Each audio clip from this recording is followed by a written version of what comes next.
Hey guys, welcome to my channel Pujara's drama. So आज मैं बात करने वाली हूँ एक दोंगवा की, बिकॉज काफी टाइम हो गया मैंने किसी दोंगवा की बात नहीं की है, बट मैं ऑलरेडी 30 दोंगवा देख चुकी हूँ। सो अभी मैं कंटिन्यूअसली डेली एक दोंगवा की वीडियो जरूर अपलोड करने वाली हूँ। और अगर आप एक बिगिनर हो दोंगवा देखने के लिए, देन मेरे चैनल को सब्सक्राइब जरूर कर लेना, बिकॉज मैं भी एक बिगिनर हूँ। साथ में मिलकर देखेंगे, बहुत मजा आने वाला है। बिकॉज मुझे जो दोंगवास पसंद है वो मोस्टली कल्टीवेशन से रिलेटेड है, तो मैं तो मोस्टली वही दोंगवास देखती हूँ। आज मैं जिस दोंगवा की बात करने वाली हूँ उसका नाम है अगेंस्ट द गोड्स, जो कि आईजी पर आपको मिल जाएगी। 30 एपिसोड है, मतलब अभी एक सिर्फ 1 सीजन आया है। एंड इसमें ऑलमोस्ट आपको जो एपिसोड देखने को मिलने वाले 20 मिनट अप्रोक्स ईच एपिसोड का टाइम रहेगा। जो दोंगवा आप ये देखने वाले हो, लाइक वही गोड मॉर्टल एंड ये चीजें तो आपको देखने को मिलने वाली है, बिकॉज कल्टीवेशन से रिलेटेड है, बट ये रीबर्थ से भी रिलेटेड है। यानी कि इसमें आपको डिफरेंट कॉन्टिनेंट देखने को मिलेंगे, बिकॉज अभी सिर्फ 1 सीजन है। एंड मोस्टली दोंगवास में यही होता है कि ये स्टार्टिंग जो करते हैं एक छोटे से कॉन्टिनेंट से करते हैं। सो अगर हम बात करें, इसमें आपको स्टार्टिंग में एक सांगियन कॉन्टिनेंट के बारे में देखने को मिलेगा। इसमें है एक पर्सन यूचेन, जिसके पास एक हेवनली पॉइजन पर्ल है, जो जिसमें एक ऐसी मिस्टिक और स्पिरिचुअल पावर है कि किसी भी मेडिसिन को क्रिएट कर सकता है। यानी कि अल्केमिस्ट उसको यूज करते हैं, उनके लिए एक ट्रेजर है ये। एंड उसके अलावा लाइक कोई भी पॉइजन को भी डिटॉक्सिफाई कर सकती है। एंड इसकी जो टॉक्सिसिटी है वो इतनी खतरनाक है कि कोई भी डीमन या गॉड इसके टच में आके मर सकता है। सो वो जो पॉइजन पर्ल है वो यूचेन के पास है। एंड उस पॉइजन पर्ल की वजह से ही उसके मास्टर की डेथ हुई थी, उसकी फियांसे की डेथ हुई है। एंड अब वो उन चीजों का रिवेंज लेना चाहता है, बट वो इतना पावरफुल नहीं है कि वो रिवेंज ले पाए। सो लास्ट में वो हार जाता है एंड मरते वक्त वो उस पॉइजन पर्ल को खा जाता है। एंड उसकी वजह से, और उसके पास एक पेंडेंट है, उस पेंडेंट की वजह से उसका रीबर्थ हो जाता है। वो भी टेंशन कॉन्टिनेंट में होगा एज शाचन। शाचन जो है वो आप बोल सकते हो जिसकी जो मिस्टिक वेन है वो डैमेज हो चुकी है, वो कल्टीवेशन नहीं कर सकता है। सो एक तरीके से वो एक लूजर है। एंड उसकी शादी वाले दिन ही किसी ने उसको पॉइजन दिया था, बिकॉज जिससे उसकी शादी होने वाली शे चेंगियन से, वो उस लियन सिटी की सबसे ब्यूटीफुल गर्ल है। एंड सबको लगता है कि जो हमारा शाचन है वो उसको डिजर्व नहीं करता। एंड जो शे चेंगियन है वो भी उससे शादी सिर्फ इसलिए करना चाहती है बिकॉज उसके डैड ने प्रॉमिस किया था। एंड अपने डैड के प्रॉमिस को कंप्लीट करने के लिए वो ये शादी करना चाहती है। सो अब आपको देखने को मिलने वाला है, हमारा जो शाचन है उसकी एक फैमिली में उसके ग्रैंडफादर हैं एंड उसकी एक आंटी है, जो कि आप बोल सकते हो कि उसकी इतनी ज़्यादा केयर करते हैं, जान से भी ज़्यादा केयर करते हैं।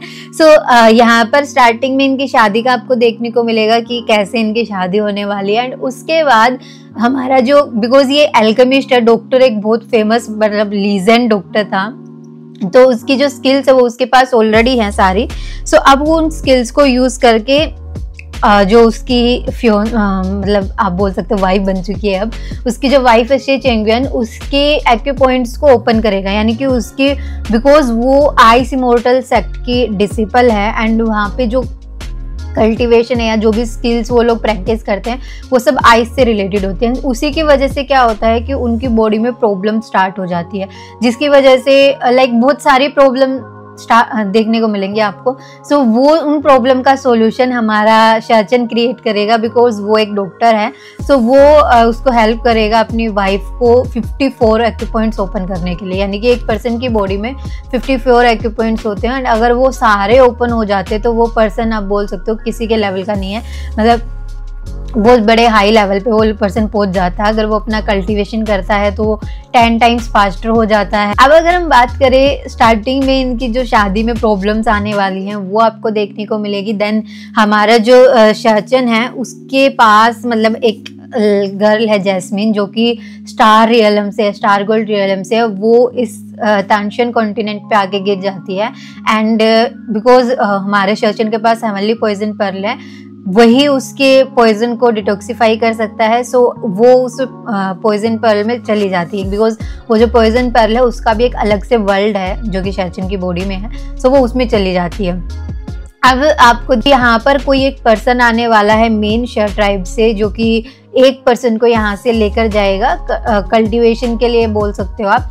बट उसमें भी बहुत सारी प्रॉब्लम क्रिएट होगी। एंड वहीं पर पता चलेगा कि जो शाचन है वो शचन नहीं है, वो यूचन है, यानी कि वो बायोलॉजिकल बेटा नहीं है वहाँ का, यानी कि उसका श ट्राइब से कोई कनेक्शन नहीं है ब्लड रिलेटेड। सो अब वो अपने उस सेक्ट को छोड़ देगा एंड वहीं से उसकी जर्नी स्टार्ट होने वाली है।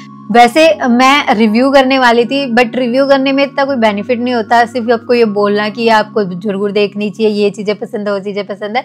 मैं आपको एक्सप्लेन कर रही हूँ हिंदी में, अगर आप मतलब सबटाइटल्स के साथ नहीं देख सकते तो भी आपको थोड़ा बहुत पता लग जाएगा कि इसमें क्या है। बाकी अगर आपको देखना है तो भी आपको स्टोरी पता लग जाएगी कि इसमें एग्जैक्टली होने क्या वाला है। अब इसके बाद जब हमारा जो यूचन बन जाता है, शाचन यूचन बन जाता है एंड उसके पास भी एक वही सेम पेंडेंट है जो उसके पास था, सांगियन कॉन्टिनेंट वाले यूचन के पास था, वही सेम पेंडेंट उसके पास भी है। सो अब क्या होने वाला है कि वो जो लड़की थी जैस्मीन, उसको अपना मास्टर बना लेगा एंड वो उसको एक इविल गॉड की, मतलब जो लास्ट ट्रू गॉड बचा था कॉन्टिनेंट पे, उसकी ब्लड का एक ड्रॉप देगी, जिसकी वजह से हमारा जो यूचन है उसकी जो मिस्टिक वेन है वो रिस्टोर हो जाएंगी एंड अभी उसका जो कल्टिवेशन है बिल्कुल जीरो से स्टार्ट होगा एज ए बिगिनर। एंड इसमें जो फेज होते हैं, मतलब बहुत सारे फेज होते हैं, एक बिगिनर वाला होता है, उसके बाद एंट्री लेवल होता है, देन ट्रू फेज होता है, उसके बाद स्पिरिचुअल फेज होता है, देन अर्थ फेज होता है, उसके बाद किंग फेज होता है, हेवनली फेज होता है। इस तरीके से इनके फेज होते हैं। सो अब आपको इसमें देखने को मिलेगा कि कैसे हमारा यूचन है वो अपना कल्टीवेशन करने वाला है, जो उसकी मास्टर है जैस्मिन वो उसको हेल्प करने वाली है हर चीज़ में। एंड उसके साथ उसको एक और गिफ्ट मिला है, यानी कि जो इविल गॉड है उसके 7 स्टार पॉइंट उसको मिलेंगे एंड उन 7 स्टार पॉइंट में 7 स्किल्स है, यानी कि 7 रियलम है। एंड जिस दिन वो 7 स्टार पॉइंट ओपन कर लेगा उस दिन एक अलग रियलम उसको देखने को मिलेगा, जिसमें उसको बहुत ज़्यादा पावर मिलने वाली है इविल गॉड की। अब इसके बाद वो कैसे उसको डिफरेंट थिंग्स मिलती है जो उसकी हेल्प करेंगी वो स्टार पॉइंट ओपन करने में, उसको कल्टीवेशन करने में, वो आपको देखने को मिलेगा। बिकॉज जितना ज़्यादा वो फाइट करेगा उतना ही ज़्यादा उसका जो कल्टीवेशन है वो इंक्रीज होता जाता है। उसकी पावर कुछ इस तरीके की है। अब उसके बाद वो जाएगा एक दूसरी सिटी में, वहाँ पर वो एक सेक्ट में जाएगा, सिटी में जहाँ पर एक सिंग्यू मिस्टिक पैलेस है, यानी कि एक सेक्ट की तरह ही है वो, बट सेक्ट नहीं है इतना बड़ा।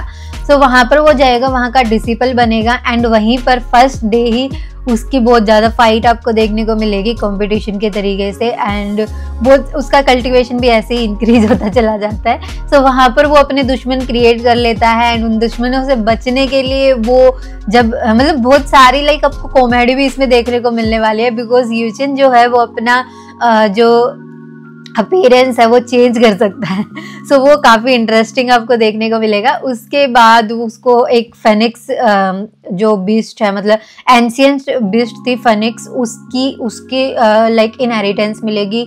उसके बाद उसको ड्रैगन गॉड की इनहेरिटेंस मिलेगी एंड लाइक ऐसी इनहेरिटेंस उसको मिल रही है ना कि वही आपको पता है बड़ा हो गया, मतलब अपना कल्टीवेशन कंप्लीट करके वही गॉड बनने वाला है। बिकॉज अभी इस कॉन्टिनेंट में पूरे यूनिवर्स में कोई भी सिंगल गॉड भी नहीं है, सब गॉड खत्म हो चुके हैं। सो अब आपको ये देखने को मिलेगा कैसे वो अपने जो दुश्मनों से बचता है। उसके बाद वो चला जाता है सांगफंग कॉन्टिनेंट में, मतलब वो एक रॉयल पैलेस है एक तरीके से, वहाँ पर उसकी जो गर्लफ्रेंड बनने वाली है वो रॉयल फैमिली से रहेगी। सो वहाँ पर उसको सेव करने के लिए वो फिर से एक कॉन्टिनेंट कॉम्पिटिशन, मतलब फिर तो उसके कॉम्पिटिशन ही आपको देखने को मिलेंगे। एंड जो हमारा आइस इमोर्टल सेक्ट है वहाँ की भी एक गर्ल है जो इसका लाइफ एंड डेथ से साथ में गुजरने वाले हैं ये लोग ड्रैगन गॉड की वजह से। सो वहाँ पर कुछ आपको चीज़ें देखने को मिलने वाली है कि कैसे, मतलब वो आप देखोगे तब ज़्यादा अच्छा लगेगा। तो वहाँ पर चीज़ें देखने को मिलेंगी। अब उसके पास जो पावर है इविल गॉड की है, उसके अलावा उसके पास एक बुद्धा स्क्रिप्चर है, लाइक ऐसी मतलब ऐसी टैक्टिक्स है वो जो जैस्मिन ने उसको सिखाई है, जो कि उसका एक अगर वो कंप्लीट कर लेता है उस टैक्टिक को, उसके लेवल पे कोई भी पर्सन नहीं होगा, ऐसी टैक्टिक है। उसकी बॉडी इतनी स्ट्रोंग बन जाती है उसकी वजह से। उसके अलावा उसके पास ड्रैगन गॉड की ब्लड ड्रॉप है, 6 ब्लड ड्रॉप है एंड उसके अलावा उसकी पावर है, इनहेरिटेंस है एंड जो फेनिक्स बीस्ट गॉड थी हमारी उसकी पावर है, उसकी इनहेरिटेंस है उसके पास। एंड उसके अलावा उसके पास जो वेपन है, यानी कि जो स्वॉर्ड है, जो कि बहुत भारी स्वॉर्ड है, उसकी भी कुछ चीज़ें आपको देखने को मिलेंगी, उसकी भी एक अलग से पावर है। सो मतलब उसके पास बहुत सारी मिस्टीरियस पावर है एंड ये सारी पावर्स आपको जब सांगफंग रैंकिंग बैटल रहेगी, जिसमें कि सारे टेंशन कंटिनेंट के जितने भी ट्राइब है, सेक्ट हैं, वो सब पार्टिसिपेट करते हैं एंड वहाँ पर रैंकिंग होती है। बिकॉज उन रैंकिंग के अकॉर्डिंग ही उनको अपॉर्चुनिटी मिलती है एक सीक्रेट रियलम में जाने की। सो उस कंपटीशन में बहुत सारी आपको फाइट्स देखने को मिलने वाली है यूचेन की, एंड लास्ट में वो अपनी जो उसकी वाइफ थी कभी शे चिंग उसके साथ फाइट करेगा एंड बहुत ज़बरदस्त फाइट वो होने वाली है। बट हमारा विनर तो यूचेन ही बनने वाला है। सो आपको यहाँ तक ये सब कुछ देखने को मिलने वाला है कि कैसे वो अपने जो उसका होम है उसको छोड़ता है, उसके बाद वो अपना कल्टीवेशन स्टार्ट करता है, अपने आप को पावरफुल बनाने की कोशिश करता है। देन उसके बाद वो मिस्टिक पैलेस में जाता है, हमारा जो सेंग्यो मिस्टिक पैलेस है वहाँ पर जाता है। वहाँ पर वो एक गर्ल से मिलता है जो कि रॉयल फैमिली से बिलोंग करती है, बिकॉज वो प्रिंसेस है, एंड वो उसको अपनी सांगफंग रॉयल पैलेस में लेके जाती है बिकॉज उसको उसकी हेल्प चाहिए है जो पावर स्ट्रगल होता है उसकी वजह से, एंड उसके डैड को भी ठीक कर सकता है हमारा यूचेन। सो वो सब कुछ देखने को मिलेगा। देन उसके बाद वहाँ पर वो अपना कैसे कल्टीवेशन कंप्लीट करता है, एंड जो एक गर्ल है च्यू यूचेन, जो एक गर्ल है आइस इमोर्टल सेक्ट से रिलेटेड है, जो कि 7 इमोर्टल वहाँ पे जो बोले जाते हैं स्ट्रॉन्गेस्ट पर्सन है उनमें से एक है, वो हमारे यूचेन की फ्रेंड बन जाती है एक तरीके से, बिकॉज जो यूचेन है उसको उसके पॉइजन को डिटॉक्सिफाई करने वाला है, उसकी हेल्प करने वाला है, उसके एक्यू पॉइंट्स ओपन करने वाला है। सो इस वजह से एंड उसके बाद वो दोनों लाइफ एंड डेथ के उससे जाते हैं बिकॉज ऑफ ड्रैगन गॉड की वजह से। वहाँ पर ट्रायल होता है, मतलब जितनी भी ये इनहेरिटेंस है फेनिक्स गॉड की है, ड्रैगन गॉड की है, ये लैंड ऑफ ट्रायल है। अगर कोई भी पर्सन वहाँ पर ट्रायल में पार्टिसिपेट करता है एंड उनको पास कर लेता है तो उनको इनहेरिटेंस मिलती है उन गॉड्स की, उनका ब्लड मिलता है एंड उन ब्लड की वजह से उनको न्यू पावर्स भी मिलती है। तो वो सब कुछ आपको देखने को मिलने वाला है। उसके बाद जब ये कंपटीशन होगा, कंपटीशन में क्या क्या चीज़ें होने वाली है वो सब कुछ रहेगा। अब जो नेक्स्ट सीजन आएगा उसमें हमें देखने को मिलेगा कि ये लोग सीक्रेट रियलम में जाएंगे। वहाँ पर जो प्रॉब्लम्स होने वाली है, बिकॉज यूचिन के ऑलरेडी बहुत सारे दुश्मन बन चुके हैं। उसके अलावा जो शे चिंगवेन है जो कि उसकी वाइफ थी, उसकी जो बॉडी है उसको भी ग्रैब करना चाहते हैं लोग, बिकॉज वो एक फर्नेस की तरीके से है। सो उसको भी लोग ग्रैब करना चाहते हैं, तो वो भी प्रॉब्लम में है। सो वो सारी चीज़ें देखने को मिलेगी अब हमें नेक्स्ट सीजन में कि क्या क्या होने वाला है, सीक्रेट रियलम में क्या ट्रेजर इनको मिलने वाले है, कौन सी पावर्स मिलने वाली है, कौन किसको हेल्प करेगा, कौन किसको मारने वाला, वो सब कुछ उसमें देखने को मिलेगा। सो मेरे अकॉर्डिंग तो जस्ट जाओ एंड इसको देखना स्टार्ट कर दो। एक दिन में देख के आप इजीली फिनिश कर दोगे। लाइक इस तरीके की स्टोरी अच्छी लगती है जब डिफरेंट कोई भी पर्सन है वो बिल्कुल जीरो से एंड ऐसा अपना मेहनत करके कैसे भी करके ऊपर तक पहुंचता है एंड हो जाता है। जो चूजन वन होते हैं उनको वैसे भी रास्ते मिलते रहते हैं, कुछ ना कुछ मिलता रहता है उनको ग्रो करने के लिए। तो ये सब कुछ आपको देखने को मिलने वाला है। बाकी अगर किसी भी दोंगवा के बारे में आपको जानना, आप कमेंट सेक्शन में मुझे बोल सकते हो या फिर इंस्टाग्राम पर भी पूछ सकते हो, मैं आपको जरूर रिप्लाई कर दूंगी। And thank you so much मेरी वीडियो लास्ट तक देखने के लिए। अगर मेरे चैनल पर न्यू हो तो सब्सक्राइब करना मत भूलना। अगर मेरी वीडियोस देखना पसंद है तो लाइक करना भी मत भूलना। हम मिलेंगे नेक्स्ट वीडियो में। Bye bye.